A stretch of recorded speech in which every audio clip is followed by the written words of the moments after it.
Hello and अस्सलाम वालेकुम बाजीज and बाजीज ਤੁਹਾਡਾ अपना मेज़बान अली जन्नत all the way from Canada.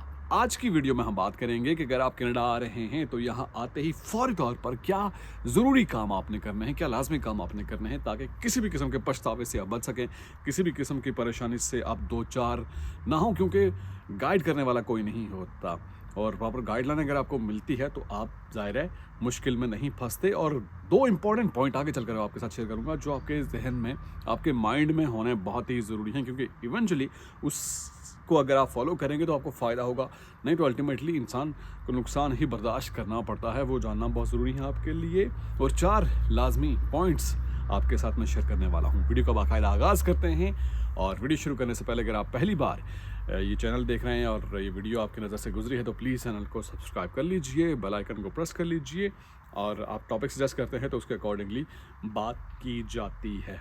तो सबसे पहले बात करते हैं कि यहाँ पर आप कनाडा आते हैं तो आपके पास एक फ़िज़िकल एड्रेस होना चाहिए। स्टार्टिंग में आप आते हैं एयरबीएनबी पे या कहीं पे होटल रेस्टोरेंट मोटल पे कहीं पे आप रह रहे हैं, लेकिन आपका एक परमानेंट, आप तो कहेंगे यार हम जहाँ रहेंगे वो तो परमानेंट एड्रेस तो हमारा होगा ही, लेकिन पहले से ही आपके जहन में होना चाहिए कि कहाँ आपका परमानेंट एड्रेस होगा, क्योंकि उसी पर ही आपके डॉक्यूमेंट्स आएंगे। यहाँ पर मेलिंग सिस्टम यानी कि डाकखाने वाला काम यानी कागजी कार्रवाई यहाँ कनाडा में बहुत ज़्यादा होती है, यानी पेपर वर्क बहुत ज़्यादा होता है। तो उसके लिए ज़रूरी है कि आपके फ्यूचर में जो भी डॉक्यूमेंट्स होंगे, इमिग्रेशन के डॉक्यूमेंट्स जो भी चीज़ें हैं, वो एक प्रॉपर जो आपका परमानेंट एड्रेस होगा, फिज़िकल एड्रेस होगा, उस पर आएंगे, आपको रिसीव होंगे। मेल के लिए आपको एक एड्रेस की ज़रूरत होती है। ये ज़ाहिर सबसे पहले अगर आप इस पर थोड़ा सा काम कर लेंगे या आपको मालूम है कि कहाँ जाकर आपने रहना है तो आपके लिए चीज़ें आसान होगी, ये आगे चल के बताऊँगा। दूसरा यह है कि यहाँ पहुँचते ही आपने बैंक अकाउंट ओपन करवाना है। कुछ बैंक हैं जो आपको क्रेडिट कार्ड प्रोवाइड करते हैं, आप उनसे जाकर पूछिएगा कि मुझे क्रेडिट कार्ड चाहिए। साथ में डेबिट कार्ड तो मिलता है लेकिन साथ में आपको वीज़ा या क्रेडिट कार्ड चाहिए। उसका फ़ायदा क्या होता है? उसका फ़ायदा ये होता है कि वो आपको साथ में 500 या स्टार्टिंग में $1000 आपको बैंक देता है क्रेडिट कार्ड के ज़रिए, जिसको आप खर्च कर सकते हैं। और जो एक टाइम दिया होता है उस टाइम से पहले, यानी अभी अगर आपके पास वो कार्ड मौजूद है तो आप उसके ज़रिए ख़र्चा करेंगे और जो उसकी लिमिट है उतना आप खर्च कर सकते हैं, और एक जो टाइम दिया हुआ है उससे पहले आप पे कर सकते हैं। पे करके उससे क्या होगा कि आपकी क्रेडिट हिस्ट्री बिल्ड होगी। ये बहुत बहुत ज़रूरी पॉइंट है, इस पर आगे चलकर भी बात करूँगा, इसका आपने ख्याल करना है। और क्रेडिट कार्ड आपके पास होगा, आपके पास डेबिट कार्ड होगा, ये कुछ बैंक दे दे कुछ नहीं, लेकिन आपने ये कंफर्म करना है, ये आपके पास ज़रूर होना चाहिए। फौरी तौर पर आपके बैंक अकाउंट ओपन होते ये चीज़ आपके पास होनी चाहिए। ये दूसरा इम्पॉर्टेंट पॉइंट हो गया। और इसके बाद तीसरा, यहाँ पर आपको सिन नंबर भी प्रोवाइड किया जाता है, जिसे कहते हैं सोशल इंश्योरेंस नंबर। आप वर्क परमिट पे आ रहे हैं तो आपका सोशल नंबर डिफरेंट होगा। अगर आप पीआर पे आ रहे हैं, डायरेक्ट पीआर पे आ रहे हैं, परमानेंट रेजिडेंसी के ज़रिए आ रहे हैं तो आपका डिफरेंट होगा। और यहाँ पर आकर जो लोग रेफ्यूजीज़ हैं उनका नंबर डिफरेंट होता है और ये आपको मिल जाएगा। सर्विस कनाडा के पास आप जाएंगे, यहाँ एक इदारा है, वहाँ ऑफिस में जाएंगे, वहाँ पे आपको वो लेटर प्रोवाइड कर देंगे। और ये सिन नंबर जो है, सोशल इंश्योरेंस नंबर जो है, ये कि आपने किसी के साथ शेयर नहीं करना, ये प्राइवेट डॉक्यूमेंट होता है, इसका कोई मिसयूज़ भी कर सकता है।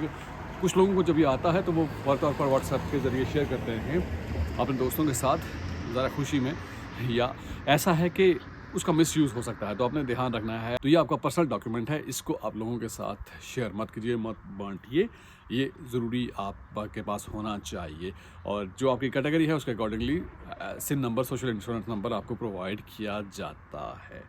उसके बाद हम बात करेंगे कि यहाँ पर ड्राइविंग लाइसेंस के लिए ज़रूरी ये है कि आपके पास ऑलरेडी एक्सपीरियंस है, ड्राइविंग लाइसेंस है बैक होम का, पाकिस्तान से हैं, इंडिया से हैं, किसी मुल्क से हैं, तो वो ड्राइविंग लाइसेंस आप यहाँ पर आकर, यहाँ अल्बर्टा की मैं बात करूँगा, अल्बर्टा में रजिस्ट्री ऑफिस होता है, यहाँ आप जाते हैं और क्लास 5 से पहले आप क्लास 7 का टेस्ट देते हैं। क्लास 7 जो नॉलेज टेस्ट होता है, रोड के बारे में आप कंप्यूटर पे बैठ के 30 में से 25 जो सवाल हैं उनके आपने सही आंसर करने होते हैं तो आप पास हो जाते हैं। यानी 5 जो आंसर हैं वो गलत करने की गुंजाइश आपके पास होती है, 25 सही होंगे तो आप पास हो जाएंगे। आपका क्लास 7 का आपको कार्ड जारी हो जाएगा, वो आप पास हो जाएंगे। और आपको पहले वो एक पेपर पे जारी करेंगे, एक पेपर मिलेगा आपको कि जो लर्निंग लाइसेंस है, और उसके बाद आफ्टर अ वीक और सेकेंड वीक वो आपको आपके जो मेलिंग एड्रेस है उस पर वो पूरा एक लाइसेंस बन के आ जाता है, क्लास 7 उस पर लिखा होता है।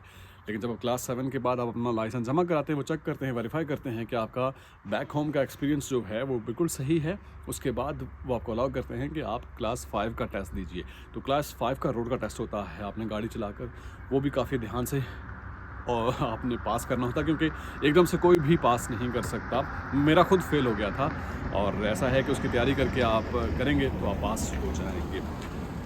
लाइसेंस आपके लिए ज़रूरी है और अकाउंट जो आपका बैंक अकाउंट है, जो क्रेडिट कार्ड है, उसका भी आपने ध्यान रखना है। और जो इम्पोर्टेंट बात मैं आपके साथ शेयर करना चाह रहा था वो ये है कि यहाँ पर आप जो गाड़ी ड्राइव करते हैं अपने बड़े एहतियात से ड्राइव करनी होती है। और अगर आपको चालान मिलते हैं, टिकट्स मिलते हैं, तो उससे आपकी जो इंश्योरेंस है, गाड़ी की इंश्योरेंस है, वो ज़्यादा महंगी हो सकती है, महंगी होती है। प्रीमियम ज़्यादा पे करना पड़ता है क्योंकि यहाँ पर गाड़ियों की इंश्योरेंस होती है। तो अगर आपका वो ट्रैक रिकॉर्ड अच्छा नहीं होगा तो आपको इंश्योरेंस की मद में ज़्यादा पे करना पड़ेंगे। एक तो ये चीज़, दूसरा आपके बैंक अकाउंट की जो क्रेडिट हिस्ट्री है वो सही होनी चाहिए। लोग उसको बाज़ औक़ात मिक्सअप कर लेते हैं। वैसे सारा खर्च कर लिया, क्रेडिट कार्ड के ज़रिए स्वैपिंग कर ली, सारा खर्च कर लिया और टाइम पे नहीं किया। और होता ये भी है कि आप अगर टाइम पे नहीं करते तो बैंक आपको गुंजाइश देता है कि अगर आपने $500 खर्च किया है तो 500 के बजाय आप जस्ट $10 दे दें, पहले इंस्टॉलमेंट दे दें। तो इस तरह से वो चलता है, लेकिन उस पर इंटरेस्ट ज़्यादा आपको लगता है। वो काम आपने नहीं करना और बाज़ों का तो लोग बॉदर नहीं करते, उस तरह से वो डेट में चले जाते हैं और एक साल बाद उनको आइडिया होता है कि वो कितना उनके ऊपर कर्जा आ चुका है। तो आपने अपनी क्रेडिट हिस्ट्री मेंटेन करनी है, सही रखनी है, टाइमली उसको पे बैक करना है। उससे आपके पॉइंट्स बनते रहेंगे, वो आपके लिए फ़ायदेमंद होगा। फ्यूचर में आप घर ले सकते हैं, गाड़ी ले सकते हैं बैंक के ज़रिए, और चीज़ें आपके लिए कुछ भी खरीदारी करना चाहें तो आपकी क्रेडिट हिस्ट्री यहाँ पर बहुत ही इंपॉर्टेंट समझी जाती है। एक तो क्रेडिट हिस्ट्री, दूसरा जो आपका ड्राइविंग जो लाइसेंस है, जो आपका रिकॉर्ड है, वो सही क्लियर होना चाहिए। तो चीज़ें आपके लिए बेहतर होंगी। इन 2 चीज़ों पर आप ज़रूर ध्यान दीजिएगा, ख्याल कीजिएगा, आपके लिए चीज़ें आसान होती जाएंगी। तो आज की वीडियो से इतना ही। आज मौसम अच्छा था और मैंने कहा मौसम के बारे में भी आपको बताया जाए, और नेक्स्ट वीडियो भी आप सजेस्ट कर सकते हैं, नेक्स्ट टॉपिक भी आप सजेस्ट कर सकते हैं कि किस टॉपिक पर बात होनी चाहिए। आपके फीडबैक का बहुत शुक्रिया। कमेंट बॉक्स में आप फीडबैक दे सकते हैं और अपने ख्यालात का इजहार कर सकते हैं। आपसे मुलाकात होगी नेक्स्ट वीडियो में। टिल देन, मेरा और आपका अल्लाह मालिक।